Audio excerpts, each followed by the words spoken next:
Οι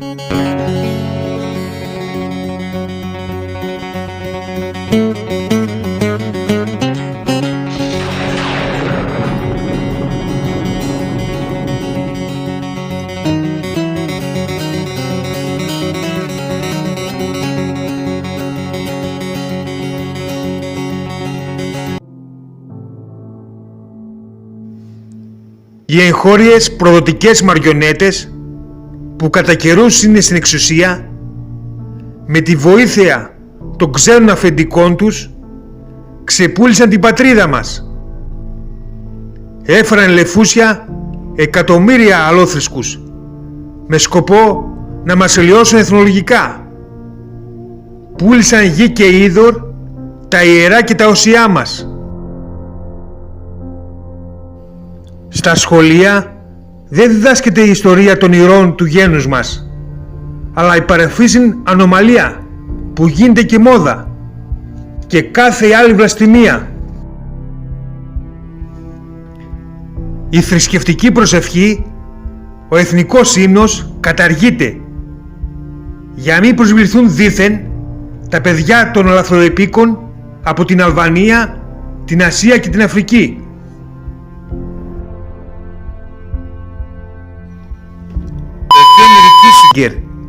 Αυτό το μίασμα, αυτή η σιωνιστική σαύρα που ψόφισε πριν λίγο καιρό σε ηλικία 100 χρονών, είχε πει τα εξής για τους Έλληνες.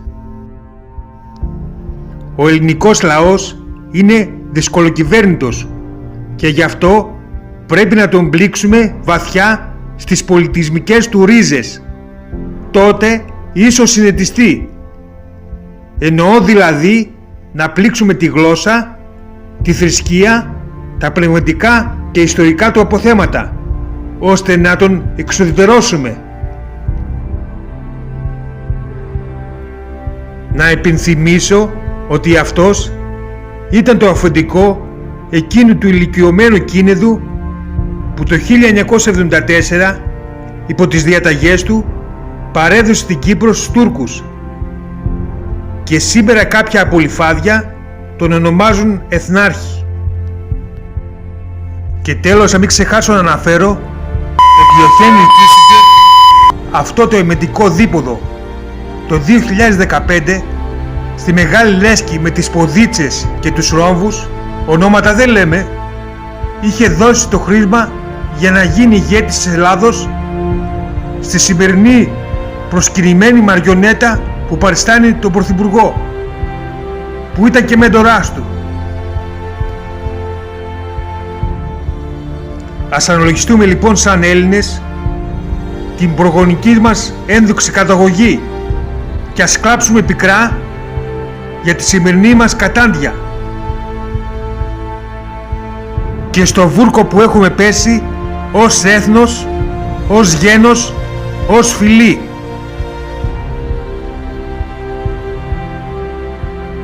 Η ιστορία, η ζωή του Γρηγόρη Λιακατά, του Σαρακατσάνου στρατηγού, δεν εκφράζει μόνο τους Σαρακατσαναίους, αλλά όλους τους Έλληνες. Ο Γρηγόρης Λιακατάς είναι η μικρογραφία της ιστορικής μας πατρίδας. Ο Γρηγόρης Λιακατάς έχει χαρακτηριστεί από τους ιστορικούς ως ο σύγχρονος Λεωνίδας, που και αυτός με 300 Σαρακατσαναίους, όλους τους συγγενείς του, έπεσαν ηρωικά στο νησάκι του Ντολμά της Ετωλοκαρνανίας το 1826.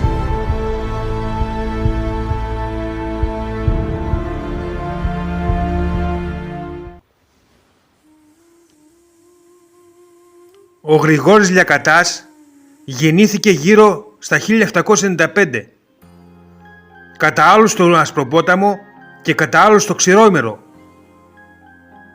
Ήταν ο μεγάλος γιος του Θήμιου Λιακατά και τα αδέρφια του ήταν ο Μήτρος, ο Σωτήρης, ο Κώστας και η πολυτραγωδισμένη για την ομορφιά της Δέσπο, που με τη βία την είχε πάρει ο Αλιπασάς στο χαρέμι του. Ο Θήμιος Λιακατάς ξεκαλοκαίριζε στα βουνά των Τζουμέρκων και στα Καλβασαρά. Γύρω στα 1820, ο αγαρινός σκύλος, ο Αλή Πασάς, αρπάζει την κόρη του, την πανέμορφη Δέσπο, και για να εξευμενήσει την οικογένειά του, διορίζει τον Γρηγόρη Λιακατά αρματολό στον Κλίνοβο του Ασπροποτάμου, που άνοικε στο αρματολίκι του Νικόλαου Στουρνάρη.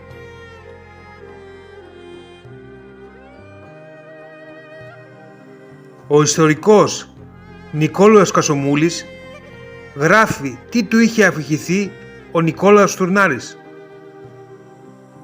Ο Αλή Πασάς με ανάγκασε να δεχτώ για καπετάνιο στον Κλινοβό τον Γρηγόρη Λιακατά. Έπειτα από ένα χρόνο, ο Αλής με ανάγκασε να δώσει την κόρη μου τη Βαγγελή για γυναίκα του. Αν και ο Γρηγόρης ήταν πολύ νέος, δεν είχα αντίρρηση να του δώσω την κόρη μου, διότι του θεωρούσα τίμιο άνθρωπο και διότι πήρε τον τίτλο του από τη στάνη του, σκοτώνοντας ένα μεγάλο κλέφτη και όχι από την αυλή του Αλή Πασά. Για την ιστορία να προσθέσω ότι ο Αλή Πασάς είχε γύρω στις 300 σκλάβες στο χαρέμι του. Ελληνίδες, Αλβανίδες, Ευρωπαίες, από Αφρική, από Ασία, αλλά και μικρά αγοράκια, για να ικανοποιεί το κτήνος τα αρρωστημένα πάθη του, τα ζωώδη ένστικτά του. Όταν ο Χουρσίτ Πασάς τις 24 Γενάρη του 1822 πήρε το κεφάλι του Αλή Πασά, το τέλος της πανέμορφης Δέσπος Λιακατά ήταν και αυτό τραγικό.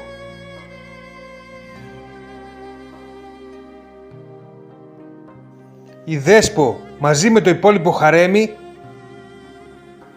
πνίχτηκαν στα παγωμένα νερά της λίμνης από το στρατό του Χουρσίτ Πασά.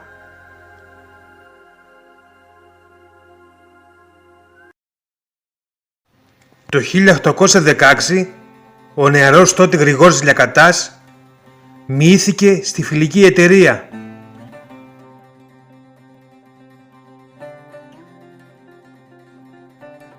Η επανάσταση στην επαρχία του Ασπροποτάμου ξεκίνησε τον Ιούλιο του 1821 από τους οπλαρχηγούς Γρηγόρη Λιακατά, Νικόλαο Στουρνάρη και Γεωργάκη Βελή από Τάγραφα. Έπειτα από τη μάχη του Κόρμπου που έγινε στις 5 Αυγούστου του 1823, ο Γρηγόρης Λιακατάς άφησε τον Ασπροπόταμο, αφήνοντας αντικαταστάτη του τον αδερφό του Μήτρο Λιακατά, και κατέβηκε στο Μεσολόγγι μαζί με τον πεθερό του για να προσφέρει περισσότερες υπηρεσίες στην πατρίδα.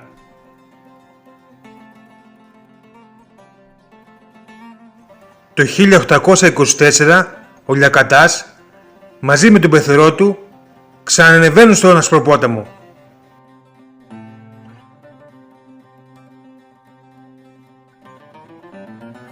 Ο Λιακατάς ήθελε να ολοκληρώσει την επιθυμία, τον πόθο του αγαπημένου του ήρωα, του Κατσαντώνη, την απελευθέρωση δηλαδή των Ιωαννίνων.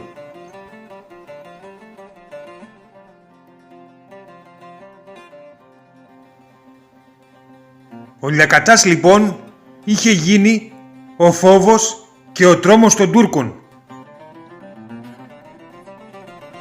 Τα λαγκάδια και τα ρέματα είχαν γεμίσει από πτώματα των Τουρκοαλβανών.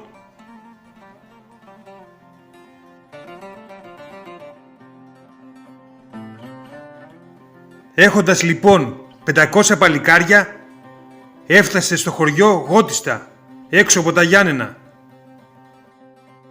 και αφού κρέμασε κάποιους προδότες που συμμαχούσαν με τους Τούρκους, σαν τους σημερινούς κίνεδους που είναι στην εξουσία και μας κυβερνάνε, έβαλε πλώρη για τα Γιάννενα.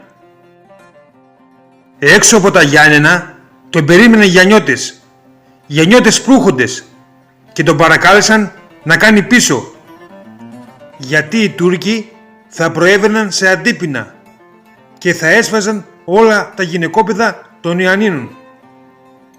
Έτσι κι αυτός έκανε πίσω.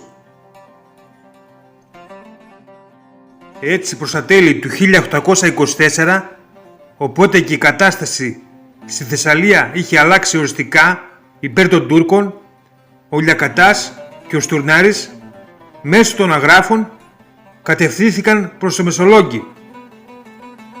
Το Φεβρουάριο του 1825 η προσωρινή κυβέρνηση προήγαγε του Λιακατά και από χιλίαρχο του απέμεινε το αξίωμα του στρατηγού. Ο Λιακατάς ως συντονιστής είχε την αριστερή πλευρά των μεσολογγίτικων τυχών μαζί με τον Γιώργο Τζόκα και τη δεξιά πλευρά τα σώματα του Στουρνάρη και του οπλαρχηγού Μακρύ. Στην πολιορκία του Μεσολογγίου και σε μία από τις επιθέσεις του Κιουταχή, ο Γρηγόρης Λιακατάς έχασε το δεξί του μάτι από έκρηξη βόμβας.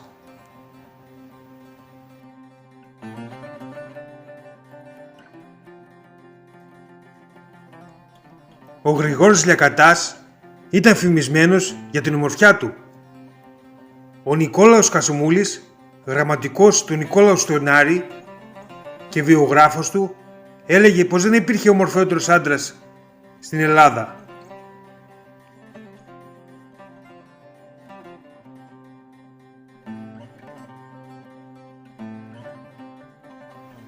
Και όταν έδαινε το μαντίλι του για να καλύψει το μάτι του, μονολογούσε με παράπονο.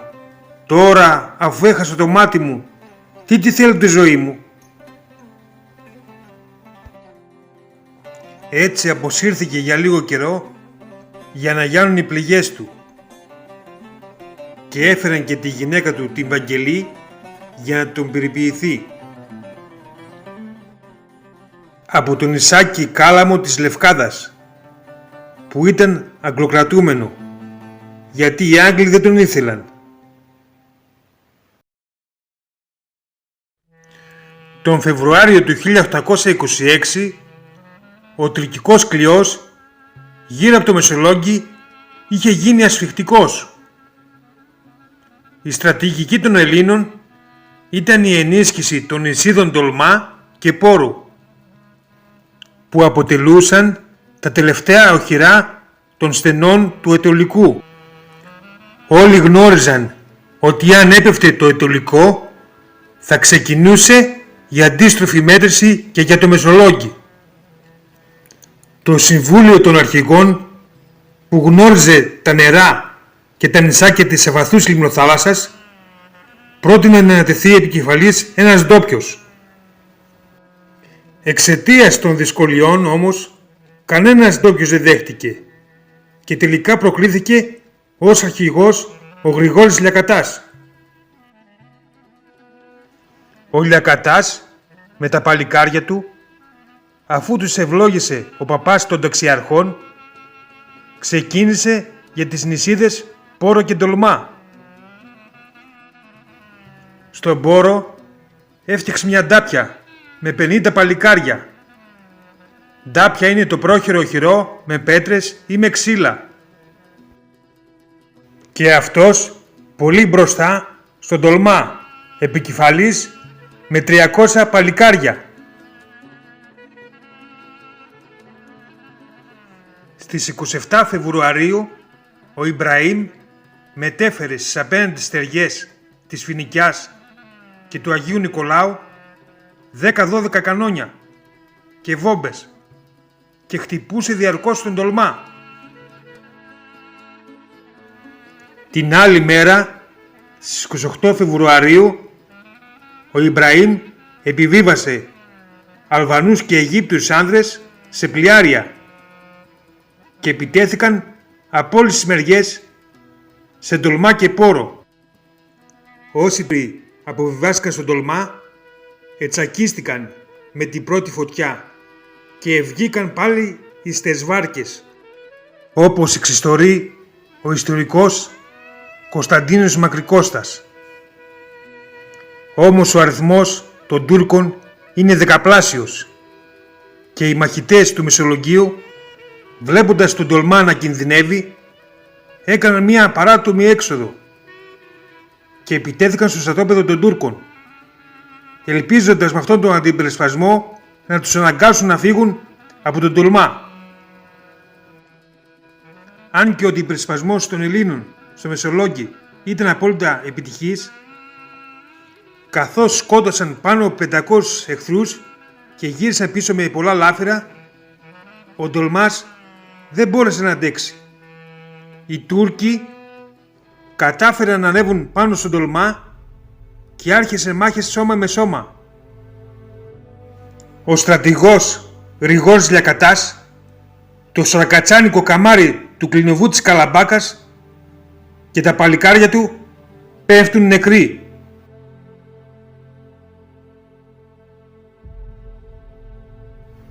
Αξίζει να αναφέρουμε ότι 300 άντρες στη μάχη του Τολμά ήταν όλοι συγγενείς του Γρηγόρη Λιακατά και όλοι σαρακατσαναίοι.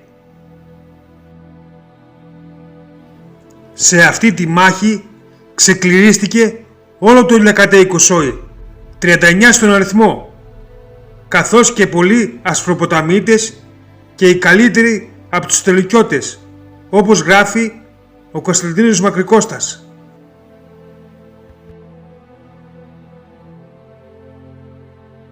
Τρεις αγωνιστές, παλεύοντας σαν λιοντάρια, κατάφεραν να γλιτώσουν και βαριά πληγωμένοι να καταφύγουν στο Αιτωλικό και να ειδοποιήσουν τους κατοίκους να το εγκαταλείψουν αμέσως. Έτσι πολλοί Αιτωλικιώτες διασκορπίστηκαν στη γύρω περιοχή για να γλιτώσουν.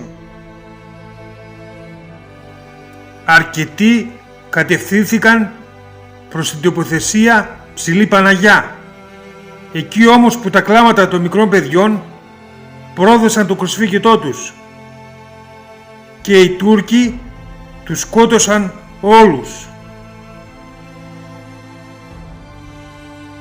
Η 28η Φεβρουαρίου του 1826 γράφτηκε με χρυσά γράμματα στην ελληνική ιστορία για τον ηρωικό αγώνα και την αυτοθυσία των υπερασπιστών του Τολμά, εμπνέοντας τους ιστορικούς να αποδώσουν στη μάχη το όνομα Θερμοπύλες της Επανάστασης.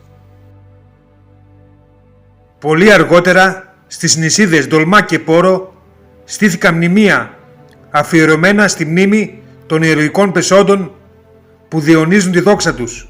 Στο Αιτωλικό κάθε χρόνο στην επέτειο της μάχης διοργανώνονται εκδηλώσεις μνήμης αφιερωμένες στο Σαρακατσάνο στρατηγό και τα παλικάρια του. Στην ανατολική είσοδο του Αιτωλικού δεσπόζει η προτομή του Γρηγόρη Λιακατά, που θεωρείται σύμβολο της πόλης, ενώ ακόμα μια προτομή του υπάρχει στο κλινοβό Καλαμπάκας. Κάθε χρόνο επίσης στο κλινοβό Καλαμπάκας γίνεται εκδήλωση μνήμης για να τιμήσουν οι χωριανοί του το σταυραϊτό της Πύλου Γρηγόρη Λιακατά, το σαρακατσάνικο καμάρι τους και τα ιερά χώματα που γεννήθηκε.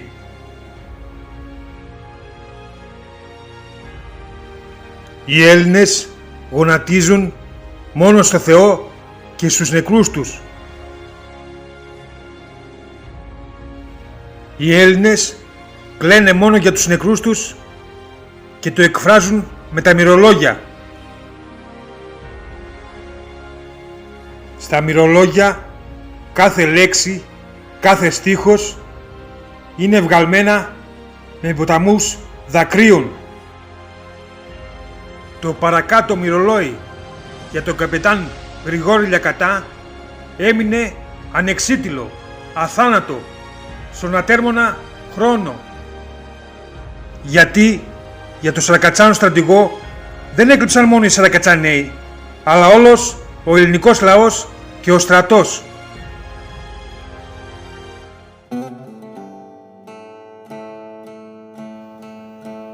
η λαϊκή μας μούσα μας λέει για τον ένδοξο θάνατο του Γρηγόρη Λιακατά.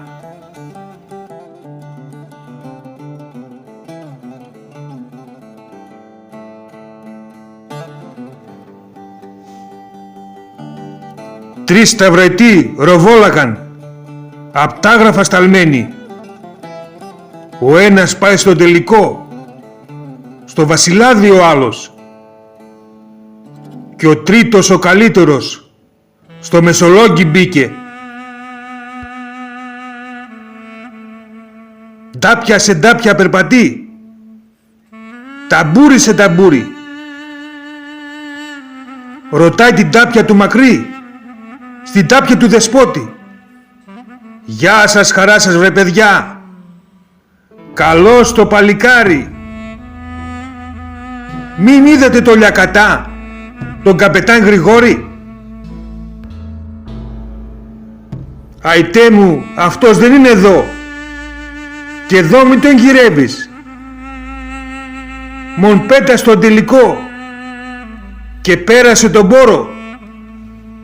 Εκεί θα βρεις πολλά κορμιά, σφαγμένα σκοτωμένα. Και ποιο είναι το πιο λεβέντικο, το ξανθομουστακάτο?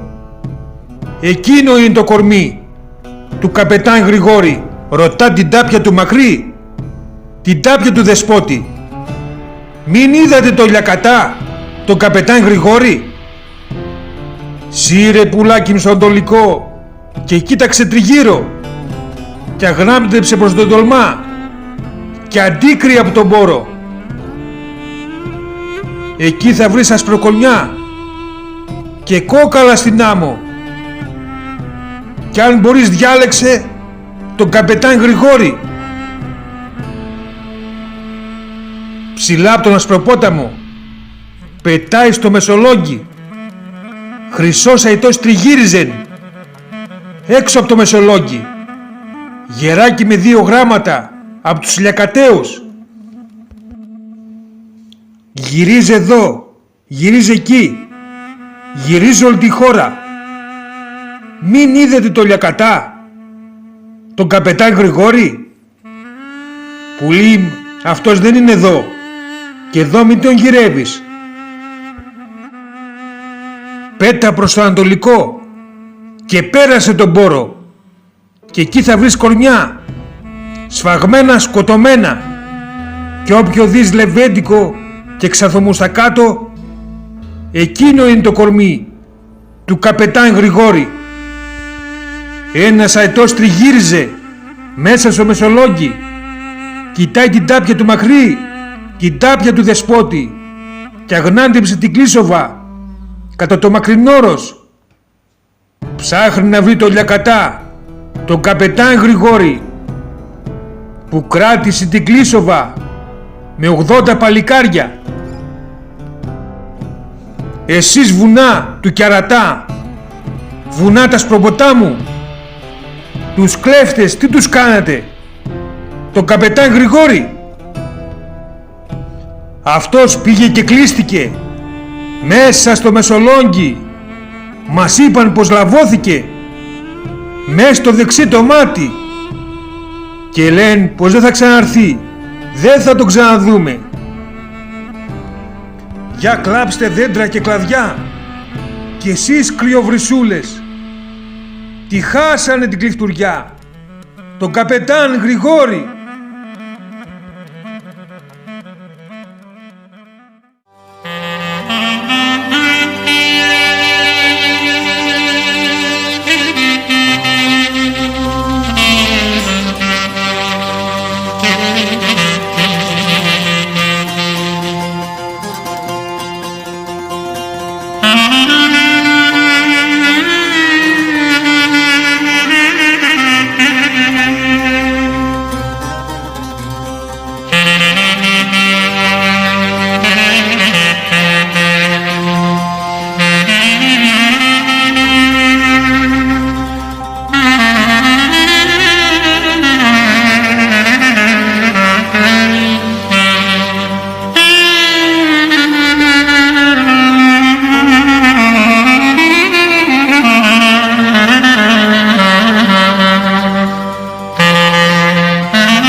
Ωρε χρυσός αητός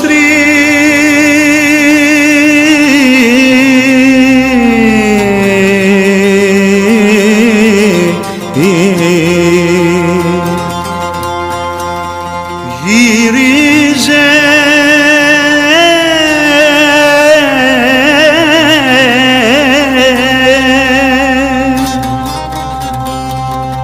ωρε ψηλά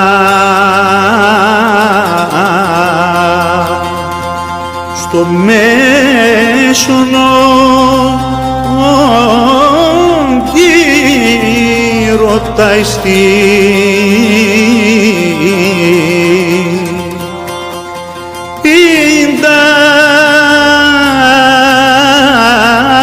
ωρε στην τάπια του ωρε του μάχρη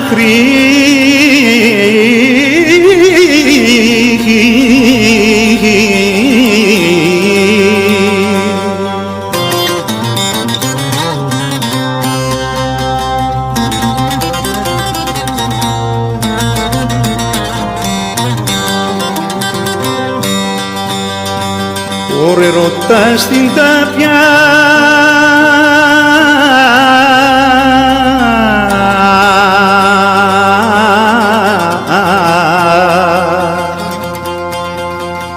του μακρύ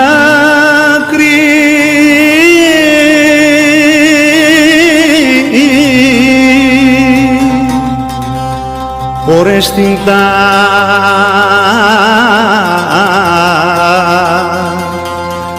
του δεσπότη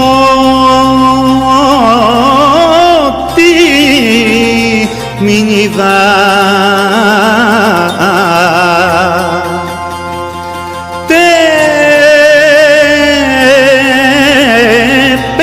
παιδιά το λιακά ωρε το λιακά τα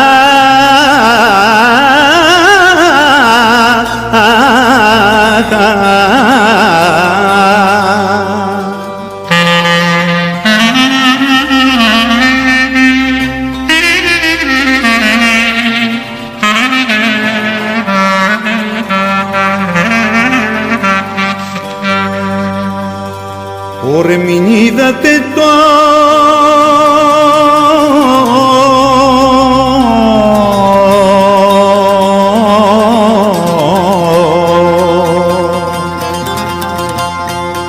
λιακάτα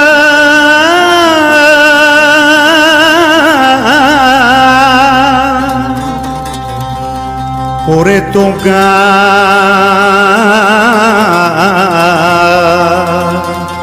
πετάν γρηγόρη σειραία άιτε παιδιά στο ετολί ωρε ετολίχο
Ωραία είμαστε τσοπαναρέοι, φαρασάρα κατσανέοι.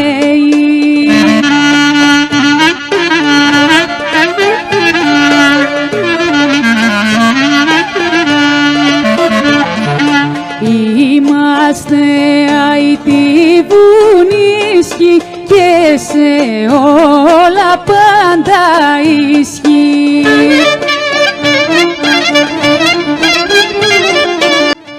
Προσεχώς, το δεύτερο επεισόδιο, Σαρακατσάνη, η αρχαιότερη ελληνική φυλή.